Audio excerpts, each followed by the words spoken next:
Moikka ja tervetuloa tänne Kontulantie 16Ahan. Ollaan 4. kerroksessa ja meillä on täällä 31,5 neliöinen yksiö. Heti tässä sisääntulon yhteydessä on näppärästi säilytystilaa. Tässä on myös siivouskaappi. Myös tuolla vähän edempänä on lisää säilytystilaa vaatteille. Tässä eteisessä on ovipuhelin, millä päästät näppärästi vieraat sisään. Kurkistetaan seuraavaksi tänne kodin kylpyhuoneeseen.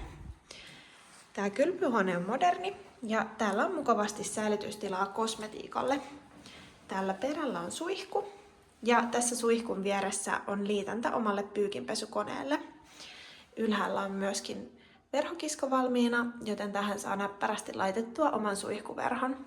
Tässä on myös säilytystilaa pyykeille. Alakerrasta löytyy ilmainen pesutupa ja kuivaushuone ja ylimmästä kerroksesta löytyy makeat saunatilat. Tässä päästäänkin sitten tähän kodin keittiöön. Tässä keittiössä on kiitettävästi tilaa ruoanlaitolle ja aika hyvin myös säilytystilaa. Varusteluun kuuluu astianpesukone liitäntä, keraaminen liesi ja jääkaappipakastin. Nämä kodin ikkunat on etelän suuntaan ja ikkunoissa on valmiina sälekaihtimet. Ranskalainen parveke on kesällä ihana lisä.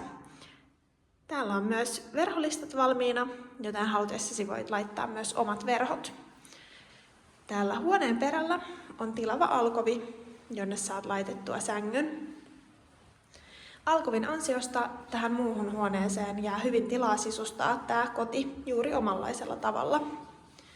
Tänne sopii hyvin vaikka työpöytää tai sohvaa ja telkkaria.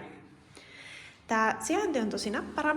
Kontulan metroasemalle kävelee vain 2 minuutissa, minkä lisäksi täältä pääsee hyvin liikkumaan myöskin busseilla. Kauppakeskus Itis palvelee ihan parin minuutin metromatkan päässä ja tässä vieressä on Kontulan ostari, mistä löydät hyvät päivittäispalvelut. Tämä koti on tarkoitettu kaikenikäisille opiskelijoille ja tästä talolta onkin tosi näppärä matka esimerkiksi Myllypuron Metropolian kampukselle.